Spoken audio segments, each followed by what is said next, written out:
Pesadelos em Foco. Pesadelos em Foco. E aí, já se inscreveu no canal?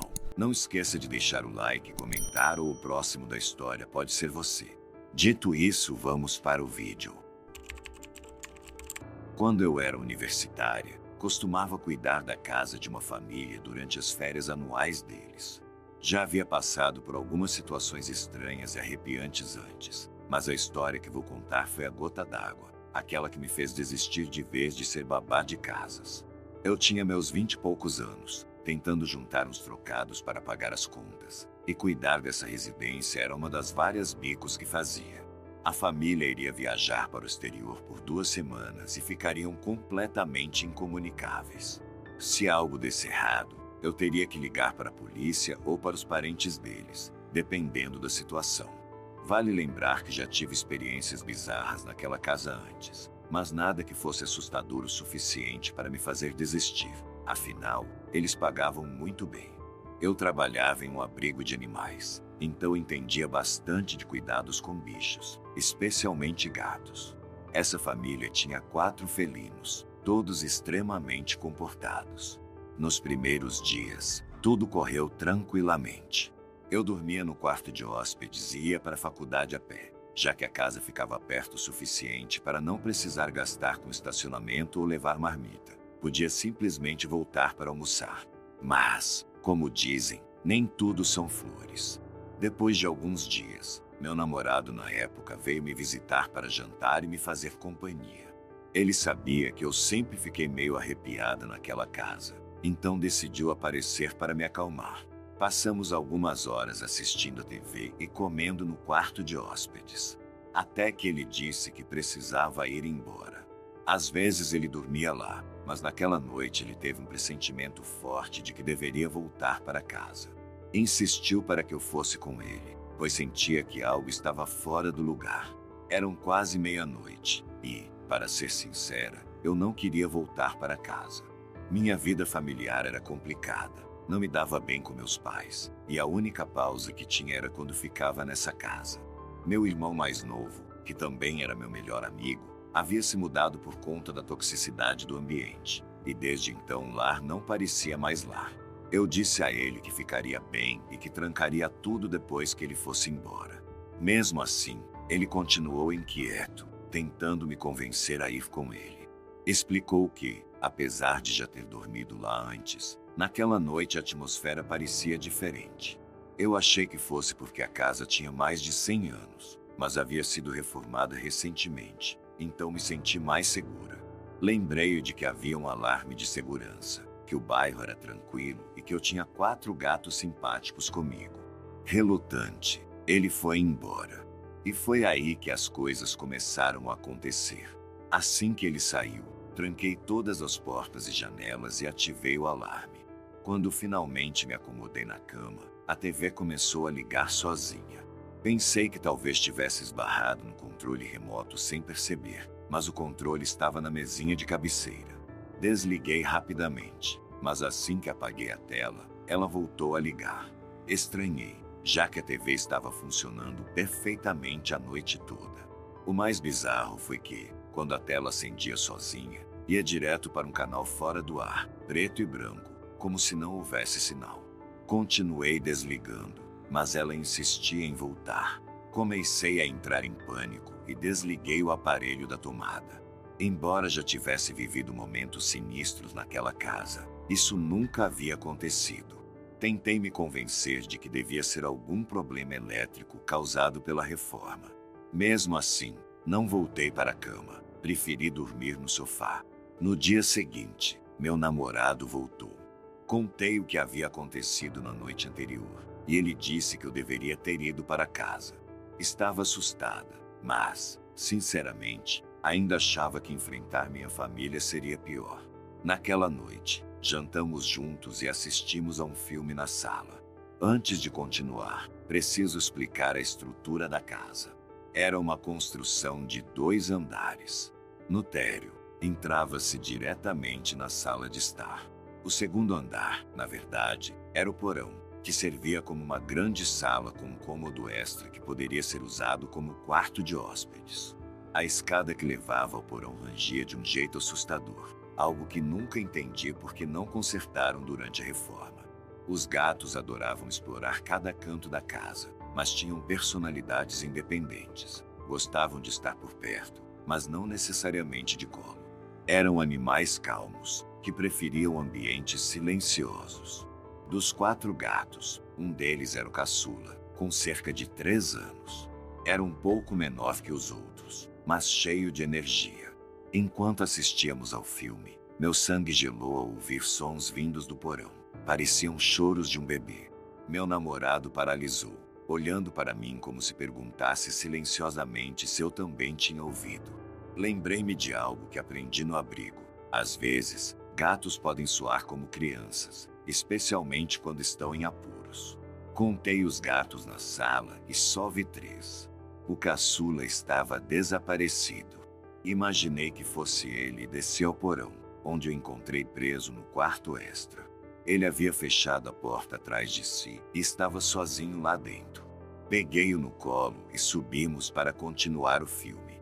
No meio do filme, paramos para alimentar os gatos, que tinham horários rígidos para comer. A estação de alimentação ficava na cozinha, a única área conectada ao porão. Para explicar melhor o layout da casa, a entrada principal dava para a sala de estar, que se dividia em 2 áreas. Uma levava à cozinha e outra aos quartos. Um de hóspedes, o quarto principal e o quarto do filho da família. A cozinha era o ponto central para acessar o porão ou a sala de estar. Os gatos geralmente gostavam de ficar perto das pessoas, exceto na hora das refeições e logo depois, quando preferiam tirar uma soneca. Sempre faziam isso, então não era novidade. Também não era incomum não vê-los por um tempo após a refeição. Terminamos o filme e fomos para a cozinha, que estava vazia de gatos enquanto jantávamos. De repente, ouvimos novamente os choros vindo do porão. Dessa vez, o som era mais alto, já que estávamos na cozinha, mais próxima do porão. Não vi nenhum gato na cozinha e, em pânico, nem pensei em verificar a sala. Meu namorado estava visivelmente assustado, e eu disse que iria conferir. Provavelmente era o gato de novo. Mas não pude deixar de notar que os choros pareciam diferentes dos anteriores, mais frequentes e agudos. Acendi as luzes do porão e desci lentamente as escadas, chamando o nome do gato a cada passo. O choro ficava mais alto, mas, quando finalmente cheguei ao fim da escada, cessou abruptamente. Verifiquei o quarto extra, todos os cantos e debaixo do sofá. Ele não estava lá. Naquele momento, senti tanto medo que meu coração parecia ecoar na cabeça. Nunca fui de caminhar regularmente, muito menos correr, mas subi aquelas escadas como se minha vida dependesse disso. Quando voltei à cozinha, meu corpo inteiro gelou. Meu namorado estava lá, com uma expressão horrorizada no rosto, cercado pelos 4 gatos. Ele me contou que, enquanto eu descia as escadas, os 4 gatos surgiram ao mesmo tempo do corredor dos quartos. Nenhum deles havia estado no porão durante todo o tempo. Sem perder tempo, empacotei minhas coisas, enfiei tudo na mochila e saímos da casa. Voltei apenas uma vez por dia durante o resto da semana para limpar a caixa de areia e alimentá-los. Sei que estava desrespeitando o cronograma de alimentação, mas, naquele ponto, realmente não me importava. No último dia, tranquei tudo. Deixei as chaves no esconderijo combinado e escrevi uma mensagem de agradecimento, avisando que aquela seria minha última vez. Nunca mais voltei. Odeio aquela casa. Olhando para trás, percebo que as experiências que tive ali pareciam estar escalando a cada ano. Deveria ter parado muito antes. Ainda me lembro de ligar para meu irmão enquanto dirigia para a casa dos meus pais depois do ocorrido. Fiquei ainda pior quando ele revelou que também havia passado por algo semelhante naquela casa, mas nunca me contou porque sabia que eu estava economizando para sair de casa e não queria me assustar. Vou começar apresentando todos os envolvidos nessa história. Meu nome é Camila, e eu tinha 17 anos na época do ocorrido. Sou baixinha, com meus 1,60 metros. Minha amiga Heloísa tem 1,72 metros, e a Samantha mede 1,70 metros. Era uma noite tranquila de março de 2016, e eu estava cuidando da casa de uma amiga da minha mãe para ganhar um dinheiro extra antes de entrar na faculdade no ano seguinte.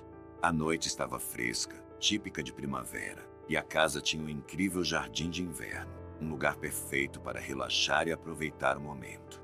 Decidi convidar duas amigas para passar a noite lá, transformando essa tarefa de cuidar de cachorros em algo mais divertido. Heloísa e Samantha eram um pouco mais velhas. Elo tinha 23 anos e Sammy, 22. Elas trouxeram uma garrafa de vodka para animar a noite. Passamos algumas horas bebendo, fumando, rindo e colocando a conversa em dia. Até que começamos a receber ligações no telefone fixo. Normalmente, isso não seria estranho, exceto pelo fato de que o telefone deveria estar desconectado. Ignoramos as primeiras chamadas, pensando que quem ligava deixaria um recado ou tentaria novamente pela manhã, já que eram quase meia-noite. Mas as chamadas persistiram, e ficou claro que aquela pessoa não desistiria até sermos atendidas. Sammy resolveu atender. Do outro lado da linha, havia um homem alegando ter a carteira do dono da casa em um posto de gasolina a 25 minutos dali. Isso não fazia sentido algum. Ele insistiu que fossemos buscar a carteira imediatamente, o que achamos extremamente bizarro. Depois de alguns minutos de insistência, Sammy finalmente conseguiu convencer o homem de que não sairíamos de casa e que buscaríamos a carteira pela manhã. Desligamos o telefone, mas todos nós sentimos aquele frio na espinha. Pegamos o cachorro, o Willis, e corremos para o quarto dos fundos, fechando todas as persianas e trancando a porta. Já estávamos com o julgamento comprometido por causa da maconha e do álcool. Então conversamos sobre o ocorrido e decidimos que estávamos sendo paranoicas. O homem provavelmente só queria garantir que a carteira fosse devolvida ao dono. Horas se passaram enquanto continuávamos bebendo e fumando. Então, decidimos assistir a um filme engraçado e preparar algo para comer, tentando nos acalmar e relaxar antes de dormir. Naquela noite, mudamos do jardim de inverno para a sala de estar e colocamos um DVD para rodar. O jardim de inverno ficava entre a cozinha e a sala de estar, com acesso ao quintal e à piscina. A porta entre o quintal e o jardim não tinha tranca, mas a porta entre a cozinha e o jardim não tinha uma passagem para o cachorro sair. Concordamos que, apesar do susto com as ligações, estávamos em um bairro seguro e que Willis latiria se alguém tentasse entrar. O tempo foi passando. Estávamos rindo no sofá, Heloísa e eu sentadas juntas em um, e Sammy do outro lado da sala. O relógio marcava 3 horas da manhã quando as coisas começaram a ficar estranhas. Lembra que deixamos a porta do jardim de inverno destrancada para que Willis pudesse sair para fazer suas necessidades? Foi por ali que ele entrou. Eu estava completamente imersa no filme, mas você já teve aquela sensação inexplicável de que está sendo observada por alguém? De repente, essa sensação se tornou avassaladora. Virei-me em direção à cozinha e vi uma massa escura agachada ali. Congelei por um segundo, achando que talvez estivesse vendo coisas. Observei enquanto aquela sombra esticava o braço em direção ao armário. Foi quando percebi que havia alguém na casa. Cutuquei Heloísa com o cotovelo e sussurrei: "Tem alguém na casa." Ela olhou para a cozinha e soltou um grito ensurdecedor. Aquela figura misteriosa virou-se rapidamente e me encarou. Senti meu corpo inteiro tensionar. Tudo que conseguia ver eram seus olhos azuis penetrantes contrastando com o abajur laranja na mesa abaixo do armário. Todo o resto estava coberto por um capuz preto, calças, sapatos e luvas. Ele até usava uma máscara de esqui que cobria o nariz e a boca. Sammy levantou-se para ver o que Heloísa e eu estávamos encarando e, de alguma forma, conseguiu reunir coragem para gritar: "Saia daqui!" O intruso calmamente fechou o armário e saiu pelas portas do jardim de inverno. Imediatamente, corremos para o canto mais distante da sala, longe do lugar onde ele estava agachado, e ligamos para a polícia. Eles chegaram 3 minutos depois, revistaram toda a casa, tomaram nossos depoimentos e ficaram do lado de fora pelo resto da noite para ver se o invasor voltaria. Mas nós 3 não esperamos para descobrir. Deixamos nossa bebida, a maconha em meu carro com os policiais e o cachorro, e fomos embora. Voltamos no dia seguinte e encontramos roupas espalhadas pela casa e migalhas perto da portinha do cachorro. Entendemos que Willis não latiria para quem quer que tivesse entrado. Até hoje, não fazemos ideia de quem ligou nem de quem entrou naquela casa. Nunca mais voltei lá. Desde os meus 28 anos, sempre fui apaixonada por animais. Essa paixão me levou a trilhar um caminho profissional relacionado a eles. Sou assistente veterinária, mas durante um tempo também tive um pequeno bico como babá de animais para pessoas que viajavam. Cuidava de gatos, cachorros, pássaros e até insetos. Às vezes, ficava em casas inteiras durante fins de semana inteiros, especialmente quando as pessoas não tinham familiares disponíveis para ajudar. Como uma jovem mulher já inserida no ambiente de um hospital veterinário, poucas pessoas se sentiam intimidadas com a ideia de eu ficar em suas casas enquanto estavam fora. Não era como se eu fosse uma desconhecida qualquer. Minhas credenciais estavam espalhadas pela internet. Um dia, recebi uma resposta a um anúncio meu de um homem chamado Jorge, procurando meus serviços. Ele tinha um papagaioara de mais de 20 anos e um gato que precisavam de cuidados durante um fim de semana em que ele estaria fora. Ele logo ofereceu R$ 1.500 pelo trabalho, e aceitei porque achei justo. Já havia lidado com aves de todos os tipos, incluindo araras, mas nunca tinha passado um fim de semana inteiro cuidando de uma. Conheci Jorge na casa dele. Era uma residência simples, típica do bairro.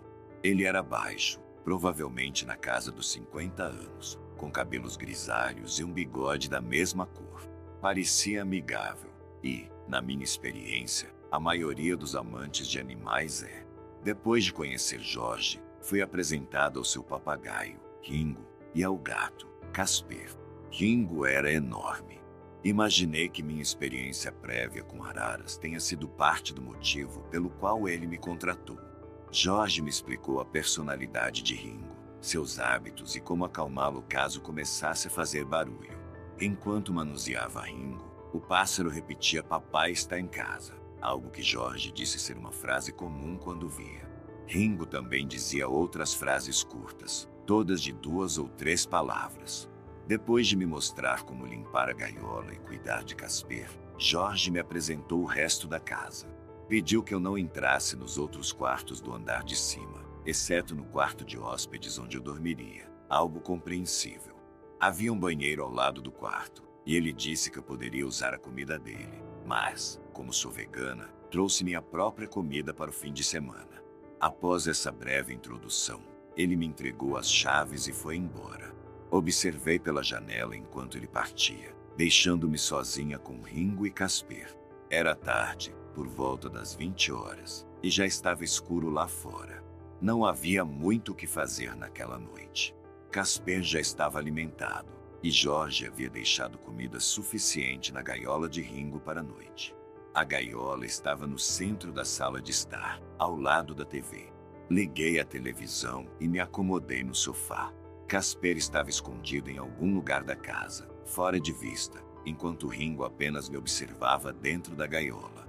Após algumas horas assistindo a TV e comendo meu jantar improvisado, fui para a cama. Não havia razão para ficar acordada até tarde. Dormi com a porta do quarto aberta e acordei no meio da noite com um som. O melhor jeito de descrever seria 2 estalos altos. Sentei-me e escutei por um momento, mas não ouvi mais nada. Voltei a dormir, pensando que, com um pássaro gigante no andar de baixo, sons estranhos eram esperados. O dia seguinte foi tranquilo. Limpei a caixa de areia de Casper, alimentei os 2 e deixei Ringo brincar por algumas horas. Ele pousou nas costas do sofá atrás de mim enquanto eu assistia à TV. Jorge havia dito que Casper e Ringo geralmente ignoravam um ao outro, então não precisei me preocupar com brigas. Mais tarde, saí para explorar a área. Caminhei no parque, fiz algumas chamadas de vídeo com amigos e dirigi um pouco antes de comprar comida para o jantar. Voltei para casa por volta das 19 horas e passei algumas horas interagindo com os animais enquanto jantava e assistia à TV. Jorge deveria voltar no final do dia seguinte, então resolvi dormir cedo novamente. Mais uma vez, deixei a porta do quarto aberta, mas acordei com um som. Dessa vez, parecia o barulho da porta do quarto se fechando. Olhei para cima e vi que a porta estava fechada, mesmo com as janelas abertas. Não havia vento suficiente para criar uma corrente de ar. Isso foi estranho. Também ouvi sons vindos do andar de baixo, como se Ringo estivesse se movimentando e falando dentro da gaiola. Saí da cama para verificar se ele estava bem. Enquanto descia as escadas, ouvi Ringo falando mais claramente. Cheguei à gaiola e vi que ele estava totalmente acordado e andando de um lado para o outro. Lembrei-me do que Jorge havia me ensinado para acalmá-lo, dar um petisco específico. Enfiei a mão na sacola para pegar um, mas, antes disso, Ringo disse a frase "Papai está em casa". Aquilo me pareceu estranho e um tanto perturbador. Coloquei o petisco na frente dele e ele o pegou imediatamente. Isso acabou silenciando, mas ainda assim senti um frio na espinha por ele ter acordado no meio da noite. Voltei para o quarto e deixei a porta aberta. Caí no sono novamente, mas, juro, acordei mais uma vez cerca de 1 hora depois. Dessa vez, não ouvi o que me despertou, mas, em um estado sonolento e na quase completa escuridão do quarto, vi uma massa negra no centro do cômodo, movendo-se em direção à porta. Sentei-me na cama, quase gritei, mas consegui me controlar. Agora, eu me perguntava se aquilo era uma alucinação ou algo real. Peguei meu celular para ligar a lanterna, mas, na tela, vi que havia recebido uma mensagem de Jorge cerca de 1 hora antes. Era ele dizendo que, se Ringo fizesse barulho à noite, era normal e que eu deveria ignorar. Reli a mensagem pelo menos 10 vezes. Ela havia sido enviada justamente na hora em que eu tinha ido dar o petisco a Ringo. De repente, senti um mal-estar. E se aquela massa negra que eu vi fosse real? E se não fosse uma alucinação? Saí da cama e liguei o abajur. Comecei a arrumar minhas coisas o mais rápido possível. Não havia trazido muita roupa, então fiz a mala rapidamente. Fui ao banheiro pegar meus itens de higiene e voltei para o corredor escuro do andar de cima, com todas as portas dos quartos fechadas. Ao olhar para o corredor, juro que ouvi o som mais leve vindo de um dos quartos. Não sei porquê, mas uma curiosidade avassaladora quase me hipnotizou, e eu me arrastei até o que imaginei ser o quarto principal. Encostei o ouvido na porta e ouvi um som de algo chocalhando, como se fosse uma cama balançando. Ele estava lá, aquele desgraçado. Bati na porta e perguntei: "Jorge, você está aí?" O som parou imediatamente, e houve um silêncio mortal. Repeti a pergunta, dessa vez dizendo: "Se você está na casa, preciso saber agora, antes de eu ir embora." Ainda silêncio. Saí da casa às pressas, deixando as chaves sobre a mesa. No caminho para casa, enviei um áudio longo para ele, dizendo que estava considerando relatar o ocorrido às autoridades por invasão de privacidade e que estava profundamente perturbada por ele estar na casa. Ele tentou me ligar 3 vezes imediatamente, mas eu estava apavorada demais para atender. Então, ele mandou uma mensagem pedindo desculpas e dizendo que seu irmão havia chegado inesperadamente naquela noite. Sabia que era uma mentira descarada. Exigi que ele me pagasse e disse que não levaria o caso adiante se ele fizesse isso. Ele me enviou o pagamento via PX, e isso foi o fim. Odeio mencionar isso, mas, no dia seguinte, percebi que estava faltando uma peça de roupa na minha bolsa. Tenho certeza de que ele atirou enquanto eu dormia. Escolhi bloquear essa memória desde então. Esta será a primeira e última vez que escreverei um relato detalhado dessa experiência.